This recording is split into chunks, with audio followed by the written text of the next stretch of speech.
stand before you today full of guilt and shame.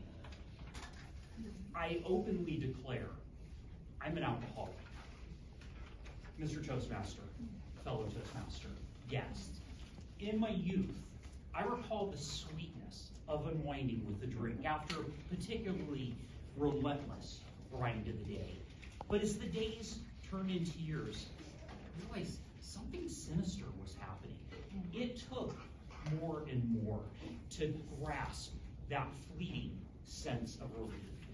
Oh, I tried to convince myself many times that I'm a moderate drinker.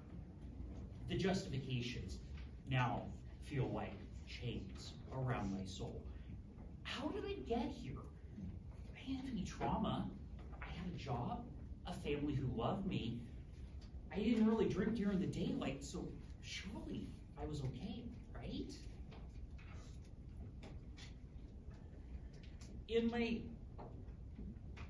I always wondered that the biggest thing that tormented me is how can someone just have one drink and be good? It felt like I was the only person that just felt compelled to have more and more.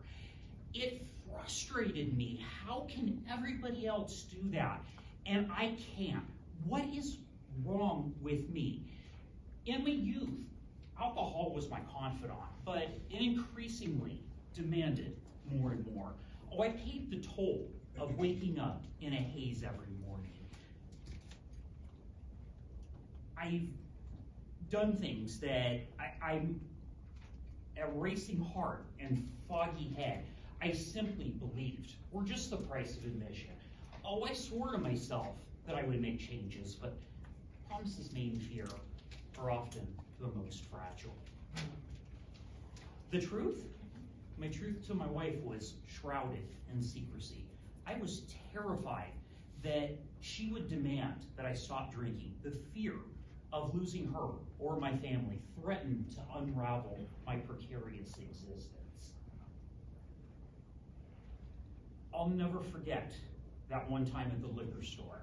My wife was pushing around a cart of alcohol.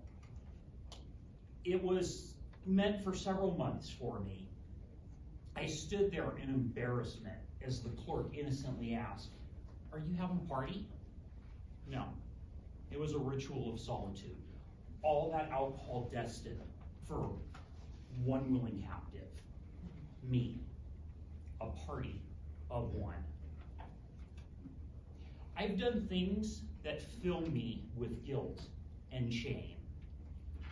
I would sneak away to drink when my wife went up to bed, pretending that I wasn't tired, when really, darkness beckoned me. She had her suspicions when the large quantity of alcohol that we bought seemed like it should go a lot quicker than it should. We have a fridge out in our garage, and I can't tell you how many times I would open a can of soda or sparkling water. I'd take a drink, and I added a shot of whiskey or alcohol, or whiskey or vodka to it. Then, October 22nd, 2022. This was the last day I've had any alcohol. I didn't know it that day. I woke up like any other day. My alcohol supply was low for that week. I was so desperate, I drank wine coolers on some nights. That morning, we went to the store. We bought about 6 or 7 bottles of wine. The anticipation about killed me all day. Is it time yet? Is it time yet? It's gotta be almost time. And then finally, it was 5 o'clock. Yes, somewhere. I opened that bottle of wine, and soon that one bottle worked its way into 2 bottles.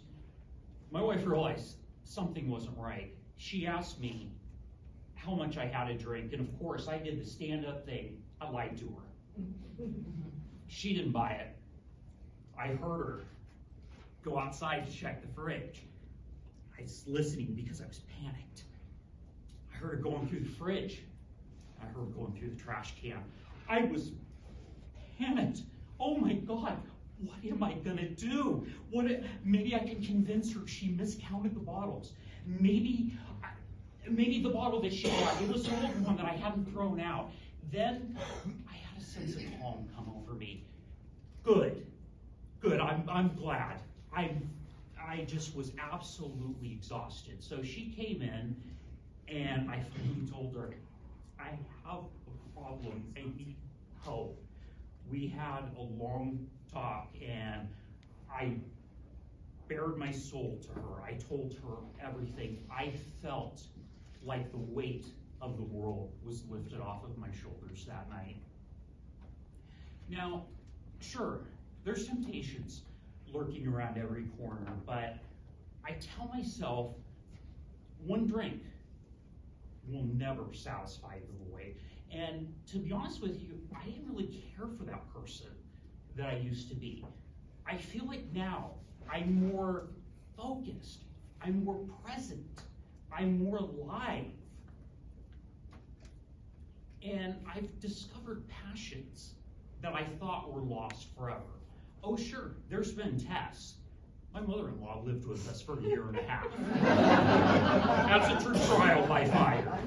But I remain steadfast that one poor choice could plunge me back into the darkness. My name is Chris. I am an alcoholic.